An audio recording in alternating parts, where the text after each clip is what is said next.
Pawan Kalyan welcome back to Telangana politics. తెలంగాణకి రానివ్వట్లేదని ఢిల్లీ వెళ్లి మరి మీటింగ్ పెట్టి తెలంగాణ మీద పడి ఏడ్చి ఫైనల్లీ తెలంగాణలో పార్టీ ఆఫీస్ పెట్టారు. జై తెలంగాణ, జై భారత్. ప్రాంతీయతను విస్మరించని జాతీయవాదం, దానికి ఏ సిద్ధాంతానికి అయితే మనం కట్టుబడి ఉన్నామో, జనసేన ప్రారంభించిన 12 సంవత్సరాల తర్వాత ఏ తెలంగాణ గడ్డ మీద ఈ పార్టీ పుట్టిందో అదే తెలంగాణ గడ్డ మీద ఈరోజు మనం ఆఫీస్ నిర్మించుకోవడం. హార్దిక్ కంగ్రాచులేషన్స్. ఢిల్లీ తర్వాత ఐకారా వెళ్లి తెలంగాణ మీద కంప్లైంట్ ఇస్తాడు అనుకున్నా నేను, కానీ బీజేపీ వద్దని చెప్పింది అనుకుంటా. అందుకే ఐకారా వెళ్లకుండా తెలంగాణతోనే కాన్ఫ్లిక్ట్ సెటిల్ చేసుకున్నాడు. ఎలాగో తెలంగాణ వచ్చేసాడు కాబట్టి పవన్ కళ్యాణ్ గురించి మనం మాట్లాడుకోకపోతే ఎలా చెప్పండి. సో లేట్ చేయకుండా పవన్ కళ్యాణ్ గురించి మాట్లాడుకుందాం. ఈ ప్రోగ్రాం చూసిన ప్రతి ఒక్కరికి పేరు పేరున నా హృదయపూర్వక నమస్కారాలు. చాలా సార్లు పవన్ కళ్యాణ్కి ఆవేశం ఎక్కువ, ఆలోచన తక్కువ అని నాకు అనిపించేది. పవన్ కళ్యాణ్ ఎలా అంటే స్పీచ్ వినేవాడు పల్స్ పట్టుకుంటాడు. ఏ డైలాగ్ కి మనం ఎమోషనల్ గా కనెక్ట్ అవుతాం, మన డోపమైన్ పెరగాలంటే ఏం చేయాలి, ఎలా చెప్పాలి, ఎలా ఊగాలి, దానికి తగ్గ బాడీ లాంగ్వేజ్ ఎలా ఉండాలి, ఇవన్నీ పర్ఫెక్ట్ గా ఆయనకు తెలుసు. ఎంతైనా ఆయన తోప్ యాక్టర్ కదా, ఆ మాత్రం నాలెడ్జ్ ఉంటుందిలేండి. కాకపోతే రాష్ట్రాన్ని నడిపియాలంటే డోపమైన్ ఒకటే సరిపోదు, కావాల్సింది డీప్ నాలెడ్జ్ కావాలి. మీటింగ్ కి పర్మిషన్ ఇవ్వలేదు అని తెలంగాణలో పోటీ చేస్తా అని అనడం. తెలంగాణలో జనసేన ఉంటుంది, మేము పోటీ చేస్తాం. ఇప్పుడు దాకా ఎప్పుడు అవసరమైతే తెలంగాణలో తిరుగుతాం, నేనే తిరుగుతా.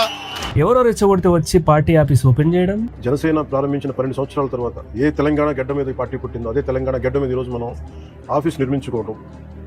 అది నేను పెట్టిన దానికంటే కూడా నాయకులందరూ కూర్చొని మీ అందరి సారథ్యంలో, మీ అందరూ ఉత్సాహంతో మీరు ఆఫీస్ని మీరు ఎస్టాబ్లిష్ చేయడం నిజంగా నాకు ఎంత స్ఫూర్తినిచ్చింది, ఎంత బలాన్ని ఇచ్చిందంటే.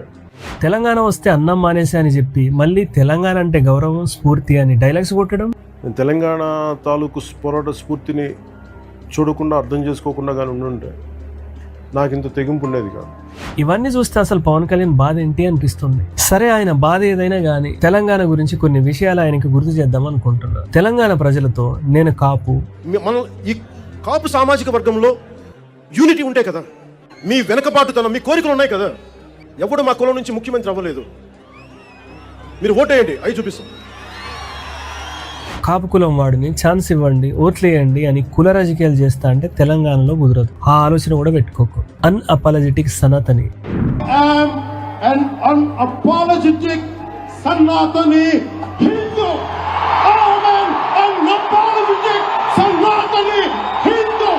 హిందూ ధర్మాన్ని రక్షించాలంటే జనసేనని గెలిపించండి అని మత రాజకీయాలు చేస్తా అంటే తెలంగాణలో కుదరదు. మాతో కుల రాజకీయాలు చేస్తాం, మత రాజకీయాలు చేస్తాం, విడదీసి పాలిస్తాం అంటే మేము ఒప్పుకోం. అయినా అసలు పవన్ కళ్యాణ్ ఐడియాలజీ ఏంటి చెప్పండి. గెలవక ముందేమో చెగువీరా అంటాడు. జూన్ 14న నాకు ఇష్టమైన ఎర్నెస్టో చెగువేరా పుట్టినరోజు. నాకు రాజకీయాల స్ఫూర్తిని, పోరాట స్ఫూర్తిని తెలియజేసిన మహానుభావుల్లో భగత్ సింగ్, చంద్రశేఖర్ ఆజాద్, నారాయణ్ గురు, రాజ్గురు, సుఖ్దేవ్, నేతాజీ, వీరితో పాటు ఎర్నెస్టో చెగువేరా. గెలిచిన తర్వాత ఏమో సనాతన ధర్మం అంటాడు. సనాతని హిందూ, సనాతని హిందూ. గెలవక ముందేమో నాకు కులం లేదంటాడు. వాస్తవానికి నా జీవితంలో కులం లేదు. మళ్ళీ కాపువాడు సీఎం అవ్వలేదు, నన్ను సీఎం చేయండి, ఫస్ట్ కాపు సీఎం అవుతా అంటాడు. నాకు మతం లేదు, నా కూతురు క్రిస్టియన్, నేను ఇస్లాం ను రెస్పెక్ట్ చేస్తా అంటాడు. నా కులం ఉంది, నాకెక్కడ మతం ఉంది, నా కూతురు క్రిస్టియన్ అబ్బా. మళ్ళీ వచ్చి హిందువులంతా ఏకం అవ్వాలంటాడు. బీజేపీని తిట్టి బీజేపీతో పొత్తు పెట్టుకున్నాడు. టీడీపీని తిట్టి టీడీపీతో ప్రభుత్వం ఫామ్ చేశాడు. ప్రశ్నించడానికి పార్టీ పెట్టా అని చెప్పి ఇప్పుడు ప్రశ్నిస్తే కుదరదు, ప్రశ్నించకుండా ప్రయాణం చేయండి నాతో అంటున్నాడు. బీజేపీ హిందువుల పార్టీ కాదు, హిందీ పార్టీ అన్నాడు. భారతీయ జనతా పార్టీ అంటే అందరూ హిందువుల పార్టీ అంటారు. నా ఉద్దేశం అది హిందీ వాళ్ళ పార్టీ, అది హిందువుల పార్టీ కాదు. ఇప్పుడు తప్పేంటి అంటున్నాడు. బిఫోర్ ఆఫ్టర్ ఆయన మాట్లాడిన ప్రతి మాటకి మళ్ళీ ఆయనే కౌంటర్ ఇచ్చుకుంటాడు. ఎవరికి ఆ ఛాన్స్ కూడా ఇయ్యాడు, అరుస్తాడు.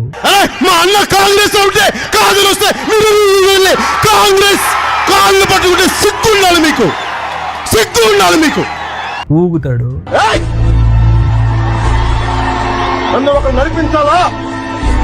ఫ్రస్ట్రేట్ అయిపోతాడు. తమాషాలుగా ఉందా కొడకల్లారా? ఈగోతో డిసిషన్స్ తీసుకుంటాడు. ఆయనని ఆంధ్రల్నే భరించడం కష్టం రా బాబు అంటే మళ్ళీ తెలంగాణలో వేలు పెడుతున్నాడు. ఏంది స్వామి మాకు మెంటల్ టార్చర్ నీతోటి? పోనీ ఆంధ్రలో అన్ని సెట్ చేశాడు, సక్సెస్ఫుల్ గా ప్రతి ఇష్యూ సాల్వ్ చేశాడు, ప్రజలకు న్యాయం చేశాడంటే అదేం లేదు. 30,000 మంది అమ్మాయిలు మిస్సింగ్ అన్నాడు. 30,000 మంది అమ్మాయిలు మిస్సింగ్ అయిపోయారు ఆంధ్రప్రదేశ్ లో. హోమ్ మినిస్ట్రీ అన్నాడు, ఇంటెల్ రిపోర్ట్ అన్నాడు. గెలిచాక ఇప్పుడు పత్తలేడు. సుగాలి ప్రీతికి న్యాయం చేయడం కోసమే నేను రాజకీయాల్లోకి వస్తున్నా అన్నాడు. సుగాలి ప్రీతి 14 ఏళ్ల బిడ్డని స్కూల్కి వెళ్తే 10 మందిని నాశనం చేస్తే దాన్ని పట్టించుకోడు ఎవడు. పవర్ లోకి వచ్చి 2 సంవత్సరాలైనా ఆ పాపకి ఇంతవరకు న్యాయం జరగలేదు. ఇప్పుడేమో సాక్ష్యాలు లేవు, ఆధారాలు లేవు అని కహానీలు చెప్తున్నాడు. ఆ పాప గురించి ఇప్పుడు కనీసం టాపిక్ కూడా తీసుకురాడు పెద్ద మనిషి. వైజాగ్ స్టీల్ ప్లాంట్ గురించి అయితే చాలా మాట్లాడాడు. విశాఖ ఉక్కు, విశాఖ ఉక్కు, విశాఖ ఉక్కు. ఇప్పటి వరకు స్టీల్ ప్లాంట్ డిస్ఇన్వెస్ట్మెంట్ కోసం బీజేపీ ఇచ్చిన ఆర్డర్ ఇంకా క్యాన్సిల్ కూడా చేయించలేదు. తిరుపతి లడ్డు కోసం అయితే ఓయిగా చెప్పన అవసరం లేదు. యానిమల్ ఫ్యాట్ కలిసిందన్నాడు. కారణం ఏంటంటే అయోధ్య రామ మందిరం కోసం 1,00,000 లడ్లు ఇలా బీఫ్ తోటి, పిగ్ ఫ్యాట్ తోటి, ఫిష్ ఆయిల్ తోటి కలిపిన లడ్డు 1,00,000 లడ్లు కొన్ని దశాబ్దాలుగా శతాబ్దాలుగా అయోధ్య రామ మందిరం కావాలి చాలా ప్రతిష్టాత్మకంగా తీసుకుంటే దానికి కూడా తిరుపతి లడ్లు, టీటీడీ లడ్లు. ఇది దేశం అంతా దీన్ని కదిలిపోయింది. రోజున ఇలాంటి అపవిత్రం జరిగింది. గుడిమెట్లు కూడా గడిగాడు. దాని గురించి మళ్ళీ సౌండ్ లేదు. మరి ఇప్పుడు అయోధ్య రామ మందిరంలో 200 కోట్ల స్కామ్ జరిగింది. దాని గురించి ఒక్క మాట లేదు. మరి ఇప్పుడు సనాతన ధర్మ పరిరక్షణ సంగతి ఏంటి మిస్టర్ పవన్ కళ్యాణ్? ఇప్పుడేంటి ఇంకా కాషాయం వేసుకోలేదు నువ్వు? పశ్చాత్తాప దీక్షలేవి, అయోధ్య మెట్లు ఇంకా అడగలేదు ఎందుకు? ఇది కూడా ఫేక్ మ్యాటరే కదా. నోరు మెదపట్లేదేం? నియోజకవర్గంలో కుల వివక్ష జరిగిన నోరెత్తాడు. జనసేన కార్యకర్త లాకప్ డెత్ జరిగినా కూడా ఊగడం లేదు, ఊపడం లేదు. ఎలా చనిపోయాడని అడగాడు. రారా నా కొడుకు అనే డైలాగ్స్ లేవు. ఆంధ్ర సేలర్ ను అమెరికా వాడు చంపినా కూడా సప్పుడు చేయడు. ట్రంప్ కు చెప్పు చూపియాడు. పెట్రోల్ దొరకకపోయినా మాట్లాడాడు. నీట్ పేపర్ లీక్ అయినా, సిబిఎస్ఈ స్కామ్ జరిగిన దాని గురించి నోరెత్తాడు. క్వశ్చన్ చేయడు. పైగా క్వశ్చన్ చేసిన వాళ్ళ మీద పడి ఏడవడం. స్టూడెంట్స్ కోసం ప్రొటెక్ట్ చేసే వాళ్ళని డివిజివ్ పాలిటిక్స్ అంట. 11 మంది నీట్ స్టూడెంట్స్ ఇప్పటి వరకు చనిపోయారు. మిలియన్స్ ఆఫ్ స్టూడెంట్స్ సఫర్ అవుతున్నారు. దాంట్లో నీ ఫ్యాన్స్ కూడా ఉన్నారు. పెద్ద మనిషి తల్లిదండ్రులు అస్థికలు పట్టుకుని ఆ ప్రొటెస్ట్ లో పాల్గొంటున్నారు చనిపోయిన వాళ్ళే. गुस्सा तो ये जो पेपर माफिया इन पे आया, मैं तो मैम ये कहना चाहूंगा, मैंने तो मेरा प्रदीप खोया है. इन पेपर माफियों के खिलाफ ऐसा कोई कड़ा कानून बने कि उसको फांसी तक की भी सजा होनी चाहिए. मैं तो मेरा प्रदीप खो दिया, लेकिन लाखों प्रदीप बच सके. जहां तक ये कानून नहीं बनेगा वहीं तक चैन से बैठूंगा नहीं. और ये लास्ट मरते दम तक जहां तक मेरे में खून दौड़ेगा वहीं तक ये मुद्दा लड़ता रहूं और न्याय लेके रहूं. సిగ్గున్నవాడు ఎవడైనా సరే, మనసున్నవాడు ఎవడైనా సరే ఆ తల్లిదండ్రులను చూసి ఎమోషనల్ అవుతాడు. వాళ్ళకి జరిగిన అన్యాయాన్ని తలుచుకొని బాధపడతారు. ఈయనకు మాత్రం గాఢత, తీవ్రత అన్ని గుర్తొస్తున్నాయి. మనకి సరైన దేశం తాలూకు గాఢతని కానీ తీవ్రతని కానీ దీని తాలూకు లోతును అర్థం చేసుకోకపోతే చాలా డివిజివ్నెస్ యాటిట్యూడ్ తో మాట్లాడి దేశం తాలూకు సమగ్రతని బలి చేసేయడానికి ఎప్పుడు శక్తులు సిద్ధంగా ఉంటాయి. ఆ తల్లిదండ్రులతో ఒకసారి మాట్లాడితే అర్థమవుతుంది నీకు. బిడ్డను కోల్పోయిన బాధ ఏంటి, లోతు ఏంటి, ఆ తీవ్రత ఏంటి అనేది. వాళ్ళ కళ్ళల్లో ఉన్న కన్నీళ్లలో గాఢత, తీవ్రత కనిపించిన వాడు మనిషి అయి ఉండి కూడా వేస్ట్. ఇంకా చిన్న చిన్న ఆలోచనలు ఇండివిజువల్ వ్యక్తులు వీళ్ళందరూ కూర్చొని 11 మంది ప్రాణాలు తీసుకుంటే అది చిన్న విషయం అని పవన్ కళ్యాణ్? పేపర్ లీక్ అవ్వడం అనేది చిన్న విషయమా? పదే ఒకటే ఎగ్జామ్ లీక్ అవుతూ ఉండడం చిన్న విషయమా? 22 లక్షల మంది నీట్ స్టూడెంట్స్ డాక్టర్ అవ్వాలని కలలు కనడం చిన్న విషయమా? ఏది చిన్న విషయం? ఎవరివి చిన్న ఆలోచనలు? స్టూడెంట్స్ చనిపోతున్నా కూడా నోరు మూసుకున్నది నీది చిన్న ఆలోచన. స్టూడెంట్స్ కి జరిగిన అన్యాయాన్ని ప్రశ్నించలేనిది నీది చిన్న ఆలోచన. ప్రశ్నించిన వాళ్ళని రాంగ్ అంటున్నావు చూడు, నీది చిన్న ఆలోచన. మీ ఇంట్లో పిల్లలు రాయలేదు కదా ఎగ్జామ్, పెయిన్ తెలియలేదు నీకు. ఆ చనిపోయిన స్టూడెంట్స్ పేరెంట్స్ తో ఒకసారి మాట్లాడు. వాళ్ళ బాధ, వాళ్ళ తీవ్రత నీకు అర్థమవుతుంది. ఎవరివి చిన్న ఆలోచనలు అన్నది, ఏది చిన్న ఆలోచనలు అన్నది. ఆ స్టూడెంట్స్ వాళ్ళ పేరెంట్స్ ని చూస్తే సుమతి శతకం గుర్తొస్తుందంటే పెద్ద మనిషికి. నాకు సుమతి శతకం గుర్తొచ్చింది. నాకు కూడా పవన్ కళ్యాణ్ చూస్తే వేమన శతకం గుర్తొస్తుంది. వంకర తిరిగిన కుక్కతో ఒక నిమరం చక్కనవునే, రాగి బంగారం అగునే, విశ్వదాభిరామ విన్రవేమ. కుక్కతోకని ఎంత నిమిరినా సాగదీసినా అది ఎప్పటికీ తిన్నగవదు. అలాగే పవన్ కళ్యాణ్ లాంటి చపల స్వభావి అంతే. పేపర్ మీద ఏదో 4 మాటలు రాసుకొని న్యూస్ యాంకర్ లాగా చదివి అదేదో పెద్ద ఘనకార్యం లాగా ఫీల్ అవుతాడు పెద్ద మనిషి. అంతకు మించి ఏం లేదు. కొన్నిసార్లు విత్ బాడీ లాంగ్వేజ్ అవుతాడు, కొన్నిసార్లు నార్మల్ గా చదువుతాడు అంతే. డివిజివ్ పాలిటిక్స్ అనే అంత ఇంగ్లీష్ వాడివా నువ్వు? రాగి బంగారం అవ్వదు. పవన్ కళ్యాణ్ లీడర్ అవ్వడు. ఎటు గాలి వీస్తాటు వెళ్ళడం, ఎవరు పిలిస్తే వాళ్ళతో పొత్తులు పెట్టుకోవడం, రాజకీయ ప్రయోజనాల కోసం ప్రశ్నించిన వాళ్ళని పొగడడం, ఇవన్నీ క్లాసిక్ పొలిటీషియన్ కు ఉండాల్సిన ముఖ్యమైన లక్షణాలు. అవి మన పవన్ కళ్యాణ్ కి చాలా త్వరగా అర్థమయ్యాయి. కులం లేదు, మతం లేదని స్టార్ట్ చేసి మత రాజకీయాలు చేసి బీజేపీ పంచన చేరాడు. ఓట్ల కోసం చర్చికి వెళ్లి మా ఇంట్లో బైబుల్ ఉందా అంటాడు, నేను బాప్తిజం తీసుకున్నా అంటాడు. సో తను కూడా నన్ను ఒకరోజు మన ప్రేయర్ కదండి, తను బ్యాప్టిస్ట్ చేశాడు. నా మంచి క్లోజ్ ఫ్రెండ్ నాకు. ముస్లిమ్స్ తో కలిసి షీర్ కుర్మా తింటాడు, రంజాన్కి వెళ్తాడు. ఆ మతాన్ని ఈ మతాన్ని ఇంకేం అడుక్కుంటాంలే అనుకున్నాడేమో, హిందుత్వాన్ని పట్టుకున్నాడు. అదొకటి చాలు కదా మనకి. ఏం చేసినా ఏం చేయకపోయినా ప్రతి కులం వాళ్ళు వచ్చి జెండాలు మోస్తారు. ఒకప్పుడు పవన్ కళ్యాణ్ ఓట్ల కోసం అక్కడిక్కడ తిరిగేవాడు. ఇప్పుడు హిందుత్వాన్ని స్టార్ట్ చేయగానే జనాలే పవన్ కళ్యాణ్ చుట్టూ తిరుగుతున్నారు. సరైన రాజకీయ నాయకుడు అంటే పవన్ కళ్యాణే. ఏ పల్స్ పట్టుకుంటే జనాలకి పూనకాలు వస్తాయో తెలుసుకున్నాడు. సనాతన ధర్మ పరిరక్షకుని అవతారం ఎత్తినాడు. ఇప్పుడు చూడండి, ఆయన ఏం చేసినా జనాలు అడగరు. పైగా అడిగిన వాడిని బండ బూతులు తిడతారు. ఈ వీడియో కింద చూడండి, జన సైనికులు అందరూ వస్తారు, కింద కామెంట్స్ పెడతారు. ఏమంటే మా పవన్ కళ్యాణ్ సనాతన ధర్మాన్ని రక్షిస్తాడు, మా పవన్ కళ్యాణ్ హిందుత్వాన్ని కాపాడుతున్నాడు అంటారు. మరి అయోధ్య రామ మందిరంలో 200 కోట్ల గురించి మాట్లాడలేదంటే ఆన్సర్ ఉండదు. తిరుపతి లడ్డు గురించి అడిగితే ఆన్సర్ ఉండదు. సుగాలి ప్రీతి కూడా హిందూ అమ్మాయే కదా, ఆ పాపకి ఎందుకు న్యాయం చేయలేదంటే ఆన్సర్ ఉండదు. ఆంధ్రలో ఏం డెవలప్మెంట్ అయిందంటే ఆన్సర్ ఉండదు. కూటమి ప్రభుత్వం ఎన్ని ఉద్యోగాలు ఇచ్చారు, ఇవేం అవసరం లేదు. వాళ్ళకి జెండాలు మోసుకుంటూ భజన చేసుకుంటూ బతుకుతారు. అంతా చేసిన వాళ్ళకి ఏమైనా జరిగితే మళ్ళీ పవన్ కళ్యాణ్ మాట్లాడతాడా అంటే నో రెస్పాన్స్. సాయి కృష్ణ విషయం మాట్లాడా, పవర్ లోకి రాకముందు ఒక సాయి గురించి మాట్లాడాడు. సాయి, మా నాయకుడు సాయి మీద కొట్టావు.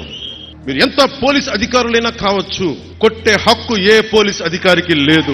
అప్పుడు పవర్ లేదు కదా. ఇప్పుడు పవర్ వచ్చాక జనసేన కార్యకర్తని పోలీసులు చంపినా కూడా మాట్లాడాడు. సాయి కృష్ణ ప్లేస్ లో ఇంకెవరైనా ఉంటే కూడా సేమ్ రెస్పాన్స్ ఉంటది పవన్ కళ్యాణ్ నుంచి. పోనీ మనకేమైనా సోయి ఉంటదా? ఎవరికి సపోర్ట్ చేస్తున్నాము, అసలు ఎందుకు సపోర్ట్ చేస్తున్నాం, సపోర్ట్ చేసిన వాడిని ఎందుకు క్వశ్చన్ చేయలేకపోతున్నాం? మనకు అవసరం లేదు, మా పవన్ కళ్యాణ్ అంటావారా? ఎన్ని బూతులు కావాలంటే అన్ని. ఇంకా పోనీ ఆ క్వశ్చన్స్ కి బూతులు తిట్టే వాళ్ళ దగ్గర ఆన్సర్ ఉంటుందా అంటే నో రెస్పాన్స్. వాటికి ఆన్సర్ ఉండదు. ఆన్సర్ అంటే బూతులే. ఇంకా పవన్ కళ్యాణ్ కి హీరోగా ఎన్ని పాజిటివ్ పాయింట్స్ ఉన్నాయో, పాలిటిక్స్ కి వచ్చినాక మాత్రం అన్ని నెగిటివ్ పాయింట్స్ వచ్చాయి. ఏదైనా ఇన్సిడెంట్ జరిగింది అనుకోండి, ఆయన మాట్లాడాల్సిన ప్రతి విషయంలో నోరు మూసుకొని ఉంటాడు. ఎప్పుడైనా మాట్లాడాడంటే మాత్రం డివిజివ్ పాలిటిక్స్, గాఢత, తీవ్రత, దేశం తాలూకు గాఢతని గాని తీవ్రతని గాని దీని తాలూకు లోతును అర్థం చేసుకోకపోతే అని ఏదేదో మాట్లాడేసి వెళ్ళిపోతాడు. ఏమనంటే నాకు ఐడియా లేదు, నాకు దీని మీద అవగాహన లేదు, ఇవన్నీ నాకు కొత్త, నేను మీ అందరికీ అభిమానమైన వ్యక్తిని కావచ్చు, కానీ నాకు అంత అనుభవం లేదు, నేను ఇంకా నేర్చుకుంటున్నానని చెప్తాడు. అవగాహన లేకపోవడం తప్పు కాదు, కానీ అవగాహన లేకపోయినా దేశం గురించి,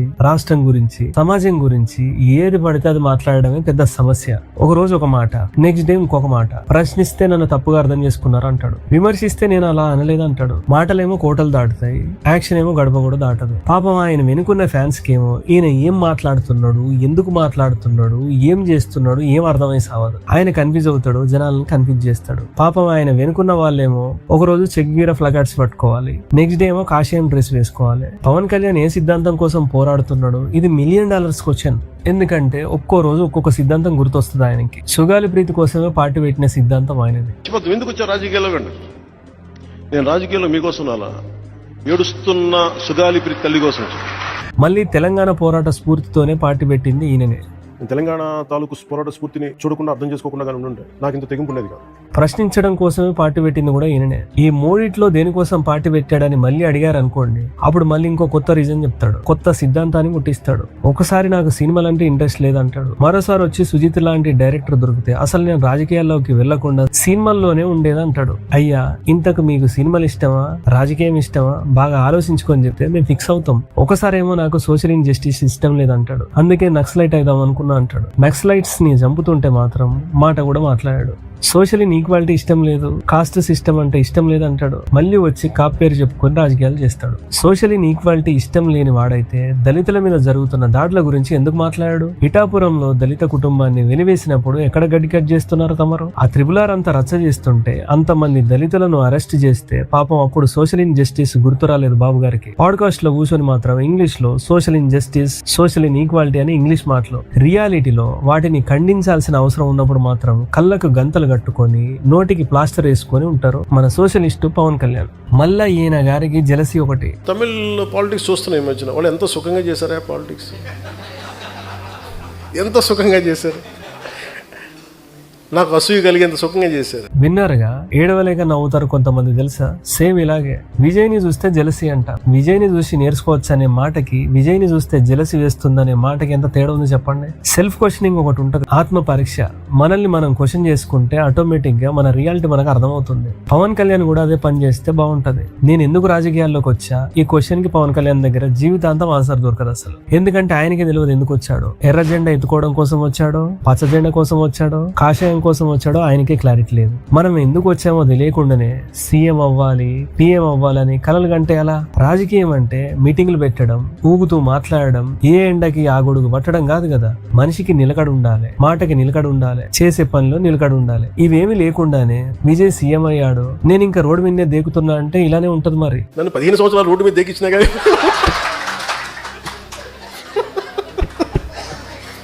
ఆంధ్రలో దేకడం అయిపోయింది, ఇప్పుడు తెలంగాణలో దేకుతాడంట. సరే రండి, తెలంగాణలో కూడా దేకండి. తెలంగాణ వాళ్ళకి ఏమి ఇబ్బంది లేదు. కాకపోతే తెలంగాణ మీద 12 సంవత్సరాలలో లేనిది ఇప్పుడు కొత్తగా మీరు చూపిస్తున్న ఇంట్రెస్ట్ చూస్తే మీ వెనుక ఎవరున్నారో తెలుసుకోలేనంత పిచ్చోళ్ళు కాదు తెలంగాణ ప్రజలు. అక్కడ హైకమాండ్ కి ఇవ్వగానే ఇక్కడ మీరు ఊగడం స్టార్ట్ చేస్తారు అంతే. దానికి మళ్ళీ అయ్య జాగిరాని రచ్చ ఒకటి. నాకు అర్థం కాదు, పవన్ కళ్యాణ్ ఇల్లు ఇక్కడే ఉంది, పవన్ కళ్యాణ్ పిల్లలు ఇక్కడే చదువుతున్నారు. ఆయన ఎప్పుడు కావాలంటే అప్పుడు వస్తూనే ఉంటాడు, పోతూనే ఉంటాడు. ఎప్పుడు ఎవరు ఆపలేదు. తెలంగాణ నుండి వెళ్ళిపోవలేదు, ఇక్కడికి రావద్దు అని నోటీసులు పంపలేదు. మరి ఇంత రచ్చ చేయాల్సిన అవసరం ఉందా? ఆల్రెడీ ప్రొఫెసర్ నాగేశ్వరరావుతో గొడవలు అవుతున్నాయి. తెలంగాణ ఫార్మేషన్ రోజు మీటింగ్ పెడితే ఈ గొడవలు ఎక్కడ పెరుగుతాయో అని పోలీసులు మీటింగ్ కి పర్మిషన్ ఇవ్వలేదు. సరే, దాని వెనకాల రాజకీయ కారణాలు ఉన్నాయి అనుకుందాం. అయితే ఏంటి, దానికి హైదరాబాద్ లో ఒక రచ్చ, ఢిల్లీలో ఒక రచ్చ అవసరమా? మీటింగ్ కోసం ప్రాంతీయ విభేదాల దాకా పోయాడు పెద్ద మనిషి. అసలు ఏం లేని దాని గురించి నేను ఇంత పెద్ద ఇష్యూ చేస్తున్నా అని పవన్ కళ్యాణ్ ఒకసారి అనిపించలేదా? ఇంత ఇంగితం ఉంటే పవన్ కళ్యాణ్ ఎలా అవుతారులేండి. తెలంగాణ ఫామ్ అయ్యి ఎన్ని సంవత్సరాలు అవుతుంది చెప్పండి? 12 సంవత్సరాలు. ఈ 12 సంవత్సరాలలో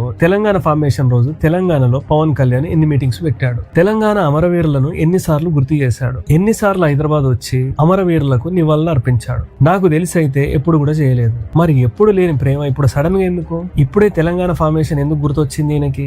ఇప్పుడే అమరవీరులు ఎందుకు గుర్తొచ్చారు ఈయనకి? తెలంగాణ ఫార్మేషన్ రోజు ఇంటి ముందు మీటింగ్ పెట్టి ఇప్పుడు చెప్తున్నా జనసేన తెలంగాణలో ఉంటుంది, పోటీ చేస్తుంది, వచ్చే ఎన్నికల్లో నిలబడుతుందని చెప్తున్నాడు. ఎన్నికలలో నిలబడడం కోసమే మీటింగ్ పెట్టామని మాకు తెలియదా ఏంటి? ఎప్పటికప్పుడు ఆవేశంలో డిసైడ్ అయినట్టు యాక్టింగ్ ఒకటి. సినిమాలు ఆపేసినా కూడా కెమెరా కనబడగానే బాగానే యాక్టింగ్ చేస్తున్నాడు. పవన్ కళ్యాణ్ కి తెలంగాణలో నిలబడడం కొత్త ఏం కాదు, ఇంతకు ముందు కూడా నిలబడ్డాడు. అప్పుడు డిపాజిట్ కూడా రాలేదు. జిహెచ్ఎంసీ ఎన్నికల్లో కూడా జనసేన చతికిలబడిపోయింది. అవన్నీ మర్చిపోతే ఎలా పవన్ కళ్యాణ్? అప్పుడు ఎవరు ఆపలేదు, ఫ్యూచర్ లో కూడా నిన్ను ఎవరు ఆపరు. అయినా కూడా నన్ను తెలంగాణలో అడుగు పెట్టనివ్వట్లేదని లేనిపోని గొడవలు ఎందుకు? ఈ రెచ్చగొట్టే రాజకీయాలు ఆంధ్రలో కానివ్వండి, ఇక్కడ ఎందుకు? సరే పోనీ, ఇదంతా తెలంగాణ మీద ప్రేమ అంటే మళ్ళీ ఆంధ్రలో పచ్చని చెట్లకు తెలంగాణ దిష్టి తగిలిందని అనవసరమైన కామెంట్స్ చేస్తాడు. అలాంటి వాళ్లకు తెలంగాణ మీద ఉన్నది ప్రేమనా లేకపోతే గౌరవమా, రాజకీయ అవసరమా అన్నది మనం అర్థం చేసుకోవాలి. ఎలాగ వస్తున్నాం, మంచి ఎజెండాతో రావాలి. తెలంగాణలో యువతకు ఉద్యోగాలు లేవు, సెంటర్ లో ఫండ్స్ సరిగ్గా రావట్లేదు, నీటిపారుదల ప్రాజెక్ట్ కు జాతీయ హోదా ఇవ్వట్లేదు, కాజీపేటలో రైల్వే డివిజన్, బయ్యారంలో స్టీల్ ప్లాంట్, డిఫెన్స్ కారిడార్, ఇలాంటివి చాలా పెండింగ్ పనులున్నాయి. మరి ఈ ఇష్యూ గురించి పవన్ కళ్యాణ్ స్టాండ్ ఏంటి? ఊరికే ఊగిపోతూ జనసేన తెలంగాణలో ఉంటుంది, పోటీ చేస్తుందంటే అయిపోతుందా? మీ ఎజెండా ఏంటి? ఇక్కడ కూడా బీజేపీతో పొత్తులు ఉంటారా, సింగిల్ గా ఉంటారా అన్నది మాకు కూడా తెలియాలి కదా. వీటి గురించి ఏమైనా మాట్లాడతాడా అంటే ఏం లేదు. అక్కడ కీ ఇవ్వగానే ఇక్కడ మీటింగ్ పెట్టి ఏదో ఇంపల్స్ డెసిషన్ లాగా బిల్డప్ ఇచ్చి ఎన్నికల్లో ఉంటాం, పోటీ చేస్తామని డైలాగ్స్. జిహెచ్ఎంసీ ఎలక్షన్స్ ఎలాగో వస్తున్నాయి, మీ బ్యాచ్ మొత్తం నిలబడండి. తెలంగాణ రియాలిటీ ఏంటో మీకు కూడా అర్థం అవుతుంది కదా. All the best.